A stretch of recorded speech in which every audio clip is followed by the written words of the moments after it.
last year was when I actually saw a video or an article about how the people aren't even back into New Orleans yet. They're not in their homes. Their insurance money hasn't come back, so they haven't been able to actually move back home, and there's a lot of neighborhoods that are still destroyed from Katrina. So last year was our first year that I decided to take alternative spring break and go down to the New Orleans area.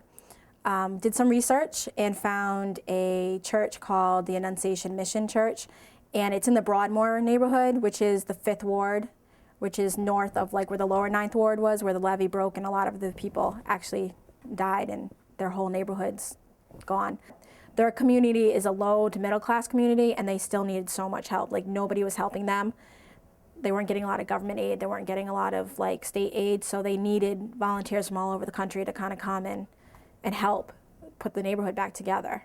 They realize it's volunteers. They're so thankful of volunteers. They know it's not really coming from their mayor, from the government, from the state. So when they see volunteers, they're so happy and they're so appreciative. And like every day we say, if somebody does something for us, we're like, oh, thanks, that was nice of you. But this is like a thank you that you've never felt before. I mean, it's from the deepest of their heart, because nobody else is doing it for them and they can't really afford it. I was in charge of my own small group where I focused on an environmental project that was kind of it was like we had 3 different projects to work on. There were 3 group leaders, Zach, Lauren, and myself, and Zach took one that was working on with Bill Charbonneau and Dan Santos, and they did electrical wiring, and they had a couple of different people who changed out with them a couple days. And then there was a painting site, and then there was a site that was focused on the environmental project where we cleaned up debris and trash, and that was what I was left in charge of. We would just start in the morning and clean up whatever had to get done. And I mean, we moved through a good handful of lots throughout the week. There's a lot of weeds that had to be weeded, a lot of grass that had to be cut. There's actually a law that says if your grass grows taller than 18 inches, the government can repossess your house. We were actually told by some of the people, the volunteer coordinators of Annunciation, that although what we may be doing seems small, of just picking up trash all week, it actually makes a huge difference.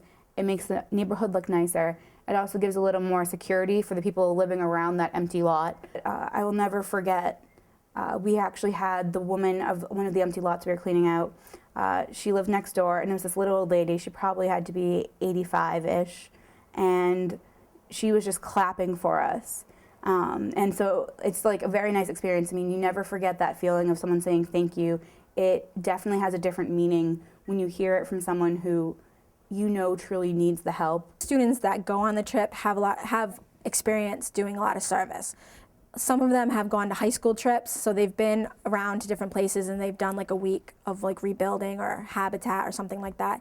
So I think they know what they're getting into, except for the fact that when they do get there, I don't think they realize that it's 3-4 years later and it still looks like this. So they're shocked over what it still looks like for being America. I think they're kind of like, what do you mean you haven't redone your house?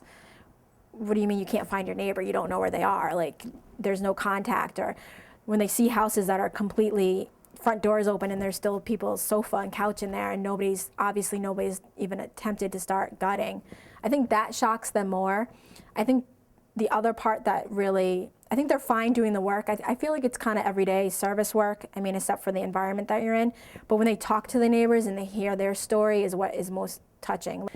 And I think throughout the week when they meet people who live there and survived and gone through it is when they learn the most, and I think they look at things a lot differently. There's not as much complaining towards the end of the week about their living arrangements once they get through a week of being down there and serving. But I think all of them come back with a little bit something different changed with inside them. Like maybe a little bit more giving, maybe start to think about their own life, their own situation, it's not that bad, or maybe how lucky they are that they have what they have and they've never had to go through that. So I think it's more the actual one-on-one contact with a human that makes the big change.